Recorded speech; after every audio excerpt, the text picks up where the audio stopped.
right, welcome to Sport Tour on Enterprise TV 7, where we give you all the latest of what is happening in the world of sport. If you are joining us for the first time, please do well to follow us across all our social media platforms at Enterprise TV 7. My name is John Olasikomi. Join me and let's ride together. Today we'll be diving into a lot of things, most especially in the world of football, from the NPFL to the English Premier League, Spanish La Liga, you can also call it La Liga Santander, and of course, Italian Serie A. Joining me today in the studio is the big man himself, Jerry Apello, making a return. A Liverpool fan, I know he's happy. The league is done and dusted already in the APL. Good afternoon to you, Jerry. Yeah, it's great to be here with you again, talking sports, and of course, doing the countdown, inspired against all odds. It's going to look like Arne Slot in his first season is going to take the English Premier League, and of course, the dismiss. So, what do you mean by his first season? Yeah. Are you trying to, are you throwing stones? Because the likes of, Arteta has spent 6 years at Arsenal and is here to win, the English Premier League. So, Maybe, what do you mean by his first season? Maybe it's in Arsenal's contract that you have to spend at least 10 years before you win the league title. So, I don't know the agreement they had because I was not there during the signing ceremony. That's crazy. For Arne Slot, it shows that they told him that you already have the team, go for the title, and the man obeyed, and he's doing it in his first season. So, all right. And of course, breaking all the records as far as we're concerned. All right, let's see how it goes. Well, you know what? We have to start with the local front. Let's move straight to the NPFL.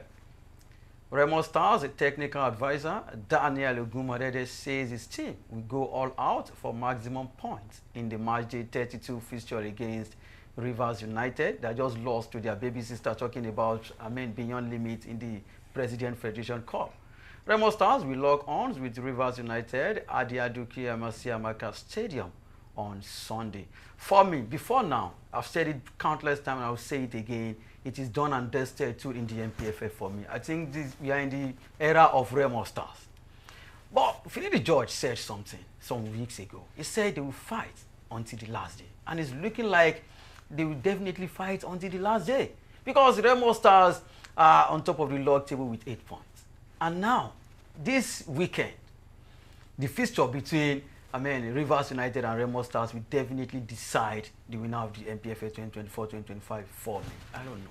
I don't know whether you have any contrary opinion to that one. Yeah, for Rivers United, they also had opportunities to have cut this down to as much as 6 points. But they failed to take advantage of that. They've not forget they've also dropped points in the running. It is bound to happen in the NPFL. So it is bound to happen. It shows that even these two teams are still going to drop points. But the team that is still looking good against all odds is still Remo Stars. So it's a Remo Stars title to lose. And for Ogunmadede, I think with what he has seen so far this season and in the seasons before, he would have learnt his lesson on how it feels like to be in a good position and lose it due to complacency and loss of concentration.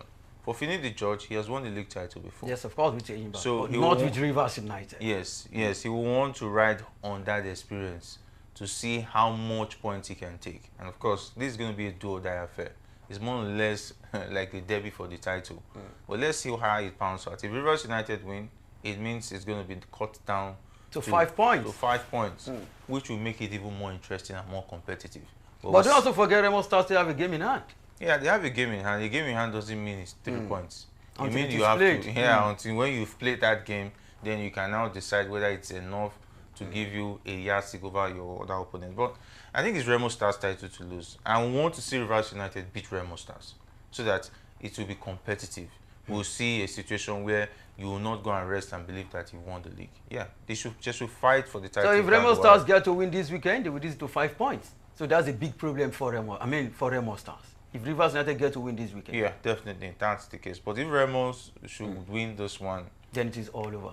then it will now be 11 points. Then you can still say it is over until hey, come on, that is 11 points with a game in hand. Yeah, with a game in hand, that, of course, that looks like it's over. And they want to make sure they win that game. They are outstanding. There will be 14 points. Out of how many games to be played? 7 games more. Anyway, the league is tricky, but the way it is, Remo Stars is already crowned champions in waiting. Yeah, that's all right. Let's take a look at other fixtures. Outland, that are battling relegation, we definitely host Kano Pillars. Bendel Insurance, king of draw soup, we host Enugu Rangers, Lobby Stars versus Sunshine Stars, Niger Tornadoes versus Academy Warriors, Plateau United, we host Kwara United. The biggest game for me is Rivers United versus Remo Stars, Nasarawa United versus Aqua United. Now, talking about Aqua United, it's like they've gained momentum. In the last 2-3 games, they've been doing well. They've won back-to-back games, and now they are above relegation. They are now 16 on the log table. Do you see them playing the MPFL next season? I think the decision to change their manager was their turning point for them. And the fact that they are picking points now, it shows that they want to stay in the league. And whatever they are doing, I think they are doing the right things to stay on top. Because it would be very sad to see a team like Aqua United, with all the support they are getting from the government, they have one talking about the support, I feel the only thing that I feel that makes them superior over all these remaining 19 teams in the MPFL is all about their stadium. No, it's not only about the stadium. Their governor is someone who still holds the team in. This same Aqua United that won a game and they contributed 100,000 naira for them. Even Kanu and Kopapilo gave Eyimba 1 million naira to share just to motivate them. It depends on the situation. So I want to get the motivation. That does not mean their welfare is not well taken care of by their governor. Their governor is doing his part to make sure that the team is comfortable. You cannot compare to other teams where we know the story. That's why I said in terms of facilities, give it to them. I agree with you. And they are not owning their players. Their players are being paid. And even the Eyimba are not owning their players. Yeah. And somebody like Kanu paid 1 million naira. That is. And for Aqua United, they were giving just 100,000 naira. Out of 20 teams, you are just picking Eyimba. Okay, let's talk about Remo Stars. And Remo Stars. How about Shooting Stars? How about the Ikorodu City? In a nutshell, Aqua United should do more. That is my own opinion. Let me now tell you the situation of Ikorodu City. Ikorodu City is praying that they don't even make it to the CAF Champions League or Confederation Cup. Why? Because I spoke to one of their football directors, who was also my coursemate. He said that the situation they find themselves, that if they make it to the continent, they will have to do Babiala and start begging for sponsors to help them, because it's going to be cumbersome for them, because they don't have the financial wherewithal to play on the continent. They're the only thing that they've been doing right. At least they have paid their players immediately after the game. They are paid cash, or the transfer is being done. Talking about match bonuses, and their salaries are paid on time. That is the only thing they have going for them. That they are still looking for sponsors as we even speak. So every team is just trying to get by. Talking about the privately owned clubs, but for the government-owned clubs, it now depends whether the governor have interest in what they are doing. But for Aqua United, I think financially they are okay. But my whole major concern with Aqua United is this: you can't have that kind of a stadium and be playing NNL football. It doesn't make sense to me. I think that stadium has come to stay, because that's where the Super Eagles also play. Let's not. So we now have to wait till Super Eagles to international break. They are keeping the stadium busy for wherever the Super Eagles is ready to use the stadium. And of course, it's an edifice that was a lot of money was spent to build it. Yes, so definitely have to keep it busy. That's what Aqua United is just enjoying. But with that being said, I think at a point I was even going to look at this team was going to get relegated where they are going. But they had to change management, meaning that those in charge are doing the right things. All right. Well, if there to be another team, I know Jerry Apelia will say, he would have said they should, they should look into, the team very well. But it's okay. It's all right. They've won back-to-back, both home and away. But it's all good for Aqua United. We really want to see more of Aqua United in the MPFL. All right, Katsina United versus Bayelsa United. Another derby is Shooting Stars versus Ikorodu City, talking about Southwest derby. Then the final one is Eyimba versus Abia Warriors. Eyimba against Abia Warriors. Eyimba just lost to Remo Stars. That's Southeast derby again. Yeah, it's a very big game. Eyimba and Abia State, of course, they're in Abia State. Yes, of course. And they are playing Abia Warriors. It's going to be a very, very interesting game. But I want to give it to Eyimba, because Eyimba looks like the better team in terms of quality, in terms of the support they are getting. Of course, Kanu Wanko being behind the team is also a morale booster so far. Yes, but still yet, I think Eyimba has not really given me, in terms of the support they are getting financially and otherwise, what Kanu has been doing. I think they should give the man more. Bringing in a lot of experienced players. Yeah. Though injuries were also part of the problems that Eyimba had this season. But with that being said, they should be able to get this one into the on the table, talking about 3 points. All right, let's see how it goes. Well, in a nutshell, Let me just say Remo Stars for the league 2024-2025 season. All the best to Remo Stars. All the best to them. Yeah. We will definitely celebrate at the end of the day. Sure. All right, away from MPFL, let's move straight to World Cup qualifier. The last has not been heard about the case of South Africa suffering a point deduction from World Football Governing Body FIFA after feeding an ineligible player in their 2-0 World Cup qualifiers win over Lesotho. South Africa played Teboho Mokoena for 81 minutes against Lesotho despite the fact that he was supposed to be suspended after picking up 2 bookings in previous games. I know this is one of the best news that all football lovers will definitely want to hear, most especially here in Nigeria, as far as the World Cup is concerned. Now, what are your thoughts? Lesotho has refused to file a case against South Africa. You all know the story. We discussed this off air. And now, country like Nigeria, Ethiopia, Togo, that has gone through this thing before. They've deducted, Nigeria's point before 3 points. Togo also lost 3 points before. Cape Verde also lost 3 points. Lost 3 points before. Now it is time for them, to deduct 3 points from South Africa, and like we are going back and forth on this situation. So, what are your own thoughts on this one, Gerard Pelwa? Yeah, in Yoruba they will say, "Could they escape it?" The thing is that they will not escape it, whether they like it or not. South Africa has already gone against the rules and regulations of the game. And we are talking about a FIFA recognized qualifier for the World Cup. It would be unfair if justice is meted out to teams like Nigeria, Ethiopia, Equatorial Guinea, and Togo, and it is not meted on South Africa. It's just that it's not 1 + 1, that's 2. A lot will have to be considered. FIFA will have to do it officially. Yes, of course. Of course, FIFA is already monitoring the events, and they will take cognizance of the fact that South Africa has erred.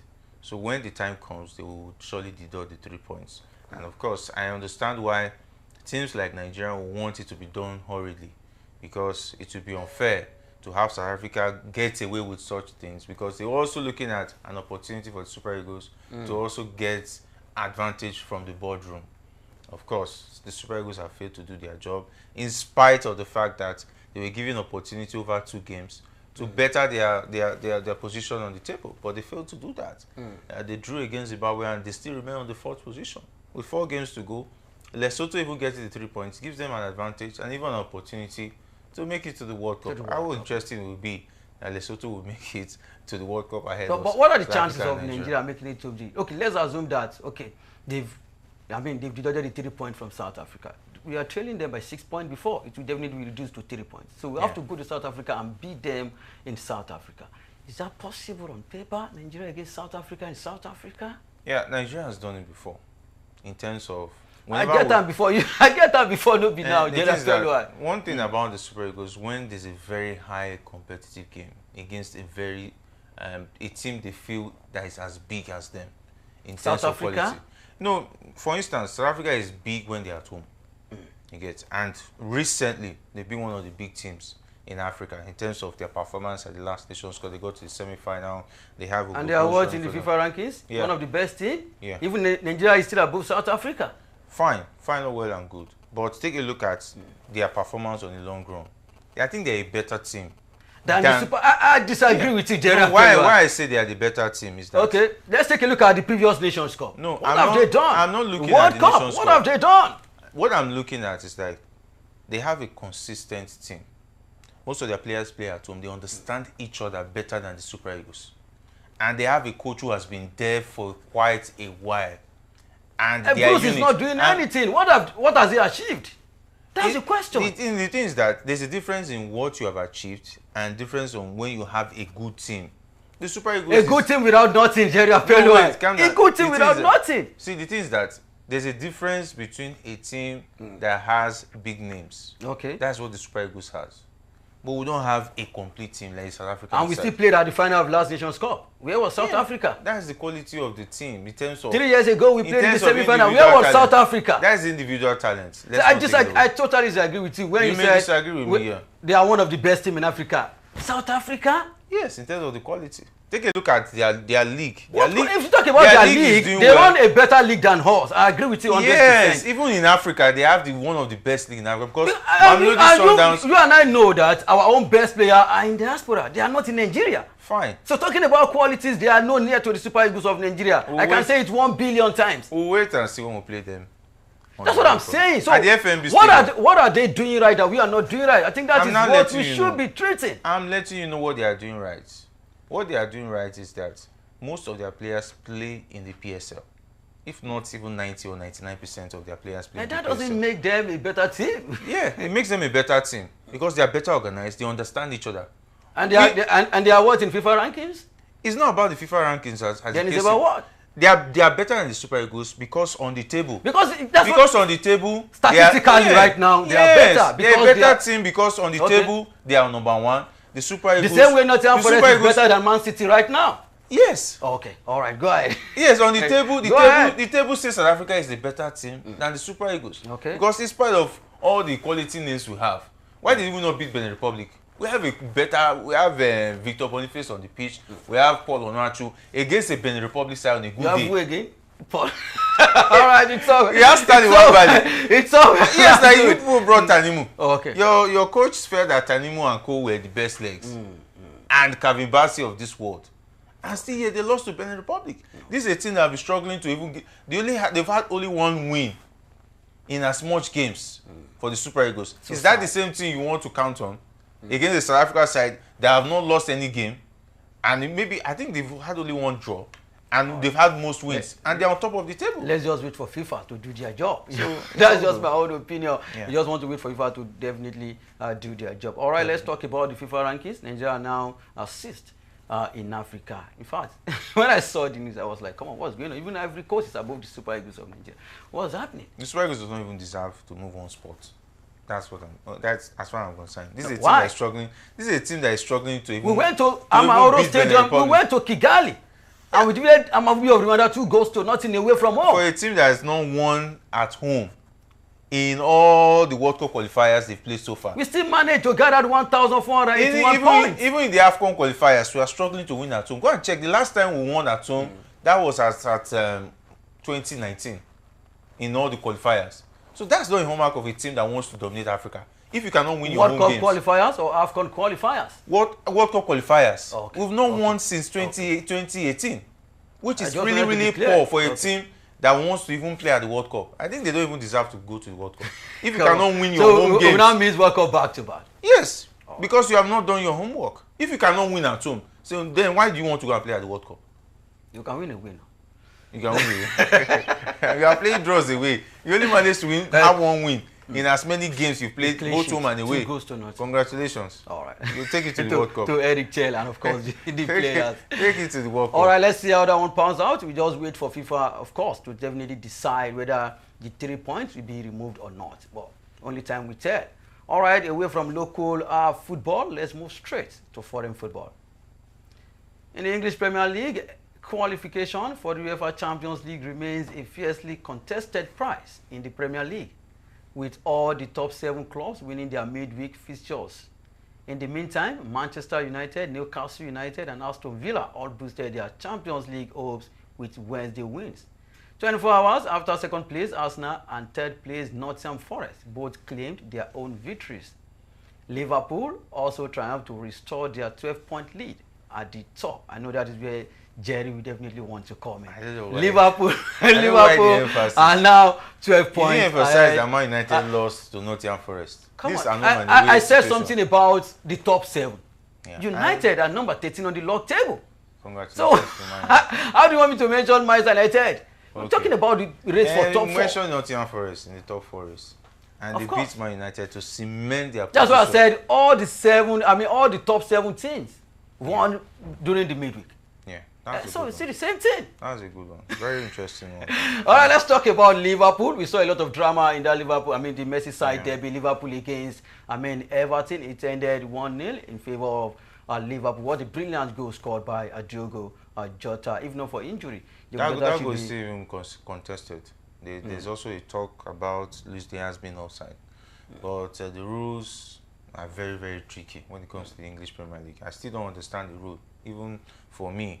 And for a situation where a player is on the offside position, just because maybe he not touched the ball, then you can now say it's not an offside rule. So the rule, a lot of people have continued to ask questions, but the referee association came out and said there was nothing wrong with the goal. So let's just allow it be. And of course, the lives of maybe because it's Liverpool because you've seen away. a lot of I mean incidents like that, and they said and they called for offside. Yeah, Liverpool has had considered a goal like that this season as well, where the player was actually offside, looked like he was offside, but the referee decided to give it against Liverpool. So now Liverpool is benefiting from such rule. I think it goes round. That's how the English Premier League is one of the most controversial league. We've had a situation. Talking about the referee association, Pigmode has come out to admit that they've made up to 30 mistakes only this season, which is even less at this point as at last season. So if the referees continue to make such mistakes, it denies a lot of teams opportunity to be where they're supposed to be on the table. It's unfair. Imagine when such calls favors teams like Man U, Liverpool, Arsenal, and Manchester City. What will now be the situation for club sides like Crystal Palace and Ipswich Town, for instance, if they feel undone by in a situation where those mistakes would have cost them 3 points? 3 points. It's unfortunate, but I think it's high time those who officiate the Premier League should do better. And the fact that coaches like Kutz was even caught saying that he deliberately made calls against Liverpool. And I remember one specifically, that was last season against Tottenham. Liverpool got 2 red cards that were totally uncalled for.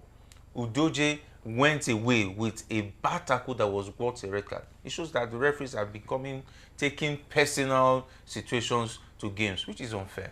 It's pretty unfair. All right, let's see how it goes. Let's move straight to this weekend fixtures. The biggest one for me is the Manchester derby. But it's looking like the Manchester derby has already lost its pedigree already. Yeah. Because people are not talking about, the Manchester derby anymore. Yeah, it will not be like when it was back in the days of Sir Alex Ferguson, even as recent as Jose Mourinho, even maybe a little bit early times of Eric Ten Hag. I know they're going to structure some time. We could talk about the Manchester derby because on the side of Manchester United, you still had at some point Cristiano Ronaldo making a return, and we also had Bruno Fernandes maybe lightly. We still had Pogba at some point in time. But now, who do we have? Is it Casemiro? Is it Højlund the fraud? Is it... Come on, don't talk about it. What do you mean Højlund the fraud? Is it... You're only talking about Manchester United. Why not talk about City's side? City have not been doing well this season also. Even City at its bad season, you could still point Kevin De Bruyne. You could still point... Even Erling Haaland is injured. You could still point Silva. You could go to Ruben Diaz. Darcy Moraes, still though average at the moment. You could still point the quality in that Manchester City side. So how about United? For there United, is Garnacho, there is Zex. Ghana what? Onana. All right. Is that what the player? But don't also forget that Amorim won at Etihad this season, 2-1. Yeah, Amorim won at the Etihad with Sporting Lisbon, right?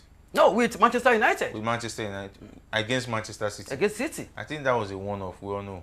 Okay. We all know this Manchester United side. They are as good as their last game, and so far so good. I think this is the poorest Manchester United we've seen ever, ever. Ruben Amorim has come in, and things have gotten worse. Like we say, Amorim without no ammo. Come on, don't talk about. All right, let's move straight to other fixtures. Everton we host Arsenal Football Club. What are they still playing for? I mean, I don't just want to know what Arsenal are fighting for. Arsenal on paper still is still in the title race. Of course, mathematically they are still in the title race, yes, but for me, it is done and dusted. If Liverpool lose 4 games now out of the remaining 8, yes, you can. Out of how many games? 7 games? Yeah, out of the 7 games. If Liverpool lose 4, okay, Arsenal will win 4. Arsenal can still maintain that momentum and even go to Anfield and beat Liverpool and win the league. With who again as a striker? Merino? Saka is back. Have you been hearing the trend? Don't also forget that Saka is back and they've lost Gabriel. Yeah, they said Saka is back. Real Madrid should be afraid. Okay. And he scored on his return. Against? Was it against Saga? Against Fulham? Fulham. Oh, okay. Yeah. Fulham has been giving them problems. If they beat Fulham, they should be celebrating. Oh, okay. As much as if they get to win the title. But as far as I'm concerned, it's just like living in fool's paradise. But it is what it is. They say he who does not know that he has failed will need his neighbor to tell him that he's a failure. But it's unfortunate. Okay, all right. Other fixtures: Ipswich Town versus Wolves, Crystal Palace we host Brighton and Wolves, West Ham versus Bournemouth, Aston Villa versus Nottingham Forest, and of course Marcus Rashford has been awesome alongside Marcus Asensio. Amorim has said that he might be returning, but to what? I think that's returning back to what you have already condemned. It's unfortunate that Amorim could even still have a press conference and still considering. Of course, he's still United player. What do you expect him to say? He's still Manchester United player. I think that's disrespect to Marcus Rashford. You already threw the guy under the bus, and you have already watched him in public, and you are still going to bring that player back to your squad. At that point, Rashford decided not to play for Man United again. He knew it showed. We saw it. The thing is that Rashford has erred already. He has misbehaved like a bad child.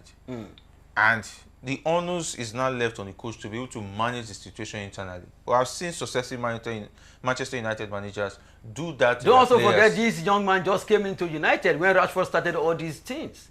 And you expect him to pamper him? He doesn't have to pamper him. The thing is that when managers join a club, you have to be very careful. There are a lot of players who are bad names, bad influence. But it's not left for you as a manager to manage them. Are you telling me that if Ruben Amorim had come during the days of Eric Cantona, he would have thrown Eric Cantona under the bus, no minding his quality? Ferguson still covered Eric Cantona. Don't also forget Amorim played. Cantona is even worse in terms of character. Amorim played Marcus Rashford. A player who was spitting on his fans, home fans. What can be worse than that? A player who was terrible in terms of character. That even at a point in time they were going to ban him for and a at lot. That point, he went through a lengthy ban. At that point, he was delivering for Manchester. For Manchester United, talking about Cantona. Yeah, but Rashford was struggling. He was struggling. Yet he was still misbehaving. If he was struggling for form, that is understandable. Players do go through deep form. So it's not left for the manager to try and rediscover that player's form. You just joined in. And the player was already going to partisan. You call him to order internally. Not throw him under the bus. At 27.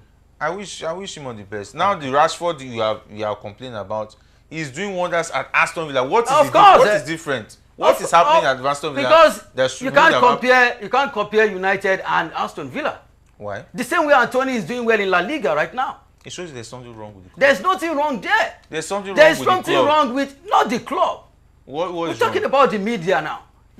What is wrong? Why is it that those players are doing well at Real Betis? It's because Manchester United is a big club. Oh, really? Yes, of course. So the club is bigger than them then?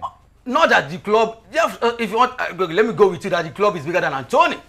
And Rashford. Rashford has been United at our age. At how many years now? Yes, he's a product of Manchester. He's a product of Manchester United. So he's been there.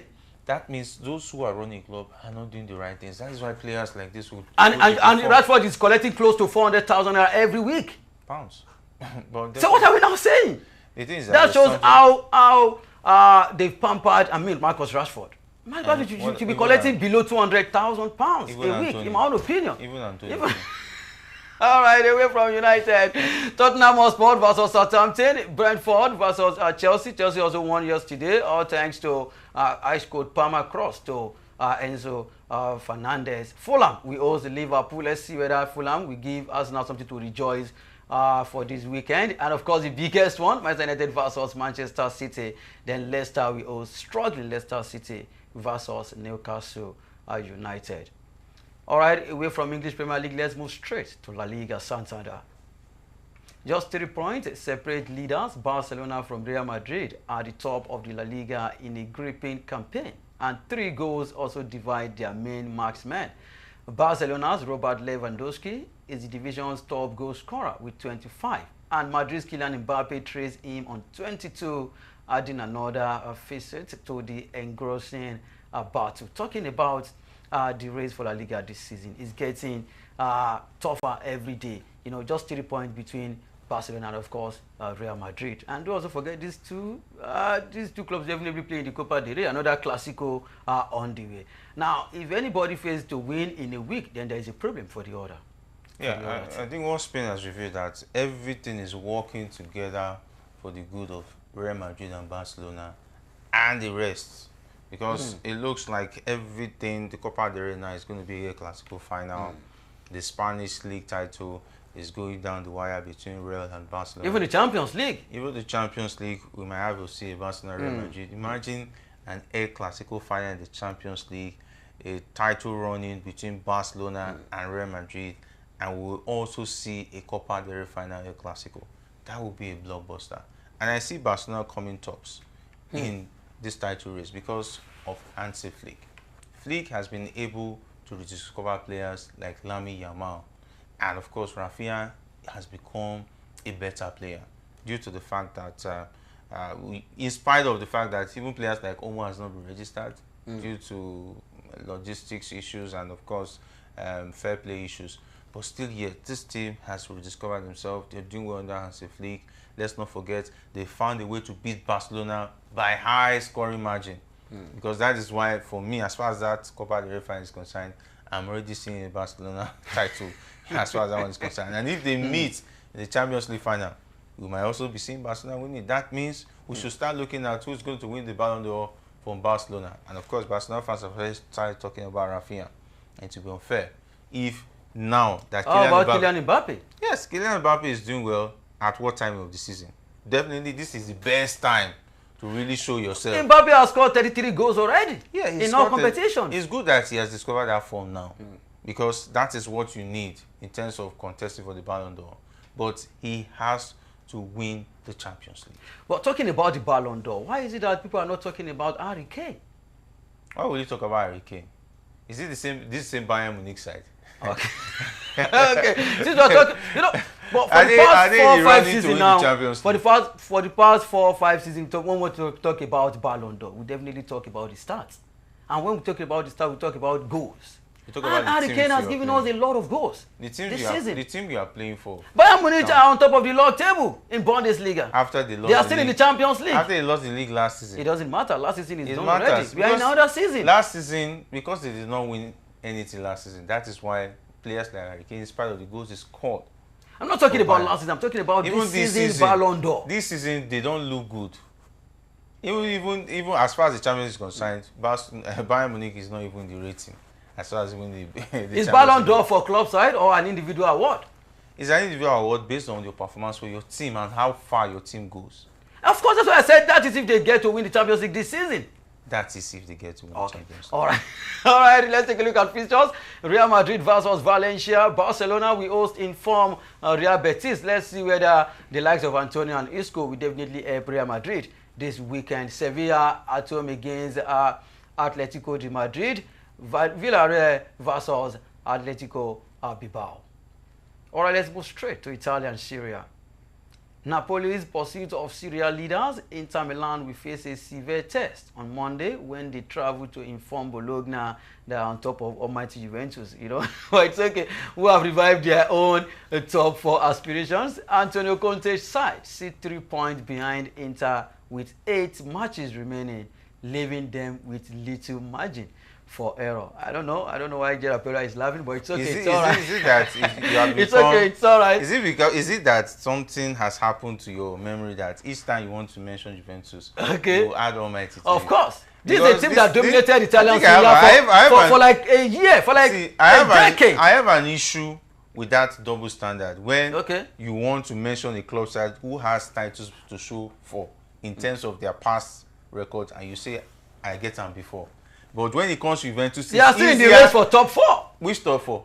The same top 4. Which one? Juventus is 5th on the log table. See, if Atlanta, they are just 1 point behind Bologna. If Atlanta tells me that top 4 is guaranteed, and they also forget Juventus just sacked Thiago Motta. We now have a new coach. After having a woeful season. So we now have a new coach. And what determines a woeful season? What determines why you sack your coach? It's because your team is not doing well. They are falling below expectation on all grounds. Even when Juventus wants to play Empoli, we'll be afraid. When they want to even play, I'm trying to remember Como. As little as Como. Como has been one of the best team in Italian Serie A this season. Under Fabregas. Unfortunately, if Juventus wants to play Como, I will be comfortable giving Como a straight win against Juventus. Because Juventus have lost the bite. I remember the other day we were talking about your attack. Vlahovic is a shadow of himself. I wonder, you're paying him a lot of money for crying out loud.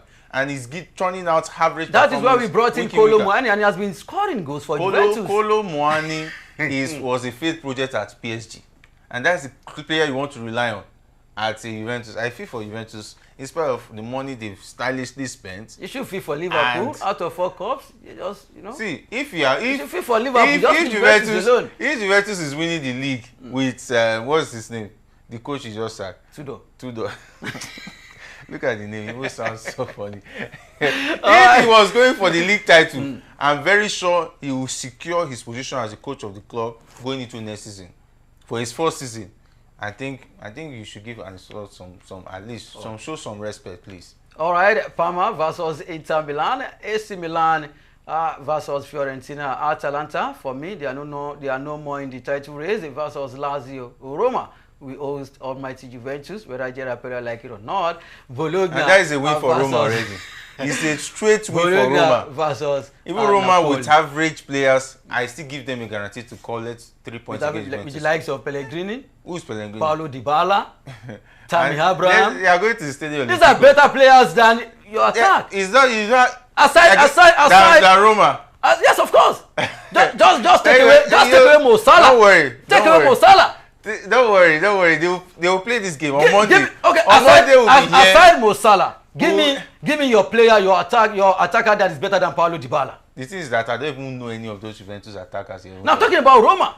Not Juventus. Paulo Dybala. Roma. I'm telling you, Roma is going to eat Juventus at the Stadio Olimpico. It's a done deal. Okay. Go and put your money on it. Let's see how it goes. I will let you.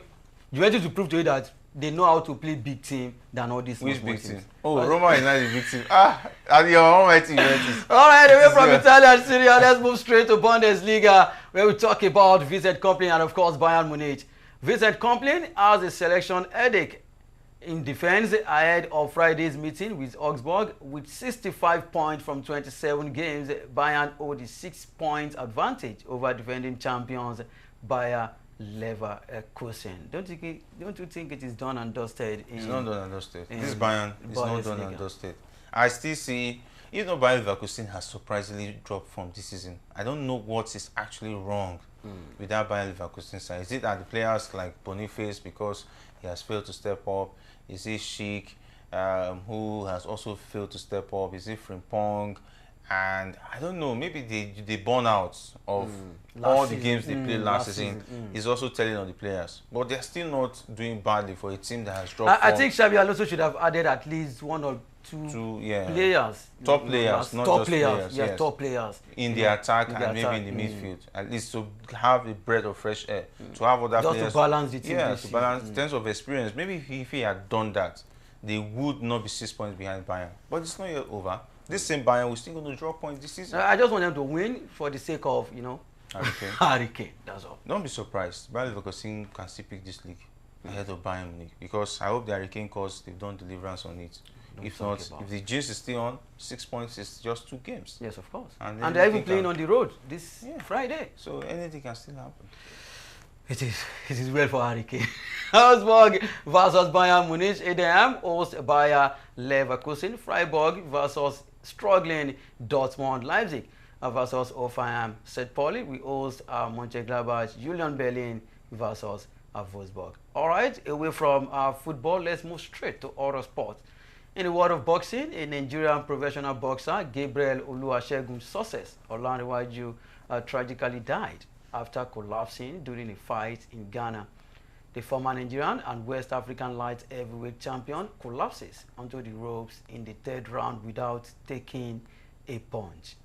The 40-year-old boxer received first aid in the ring before being rushed to the hospital, where he was pronounced dead 30 minutes after arrival. Now, talking about the whole thing that happened in Ghana, talking about late Success Olanrewaju, his family has come out to debunk the news that we first heard, that the young man fought that Ghanaian because of the money, that is owing at home. But the family has come out to say the man, the late, what is his name? Success Olanrewaju didn't owe anybody. So what might have happened? Because even in the first place, we were told that his own fight was cancelled. And according to report, we heard that he now told them that I can't go home without fighting. Let me fight another, boxer until he fought the young man and he collapsed on the, in the ring. It's rather unfortunate for somebody who has a championship belt. It shows that he has had various fights and he has come out victorious and even win titles. But I think for that fight, there's been a lot of mystery as far as that fight is concerned. I'll wait for the autopsy report to determine what actually happened to Olariwaju. But some have even come out to say that it's a mystical situation where you have to fortify yourself when you are going to fight in Ghana.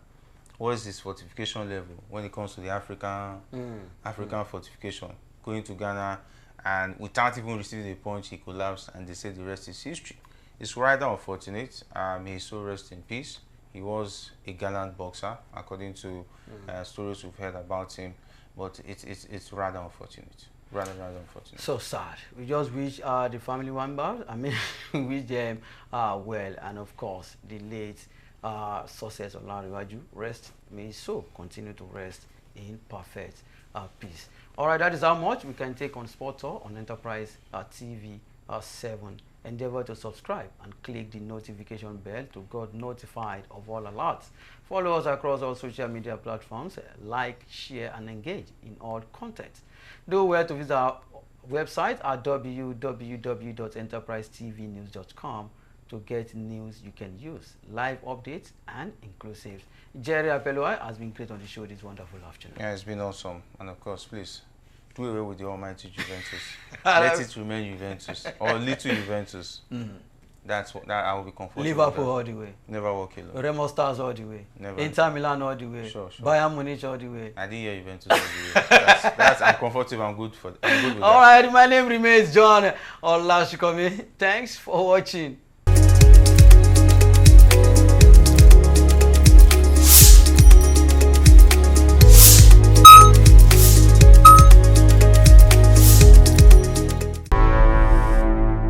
Enterprise TV, a tradition of truth.